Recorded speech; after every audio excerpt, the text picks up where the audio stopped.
Praise the Lord. இந்த நாளில நம்ம தியானிக்க வேண்டிய வேத வசனம் என்னன்னா, வெளிப்படுத்தல் 3வது அதிகாரம் 8வது வசனம். உன் கிரியைகளை அறிந்திருக்கிறேன். உனக்கு கொஞ்சம் பலன் இருந்தும் நீ என் நாமத்தை மறுதலியாமல் என் வசனத்தை கைக்கொண்டபடியினால் இதோ திறந்த வாசலை உனக்கு முன்பாக வைத்திருக்கிறேன், அதை ஒருவனும் பூட்ட மாட்டான். ஆமென். ஆண்டவருடைய வேத வார்த்தை என்ன சொல்லுதுன்னு பாருங்க.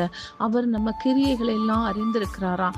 தேவனுக்கு முன்பாக நாம பண்ணுகிற ஜபம், உபவாசம், இவை எல்லாவற்றையும் அவர் அறிந்திருக்கிறார். ஏழைகளுக்கு உதவுகிற குணம், இது எல்லாவற்றையும் அவர் அறிந்திருக்கிறார். அதனாலதான் அவர் சொல்றாரு, உனக்கு கொஞ்சம் பலன் இருந்தாலும் என் நாமத்தை நீ மறுதலியாமல் என் வசனத்தை கை கொண்டபடியினாலே உனக்கு திறந்த வாசலை வைத்திருக்கிறேன்னு சொல்றாரு.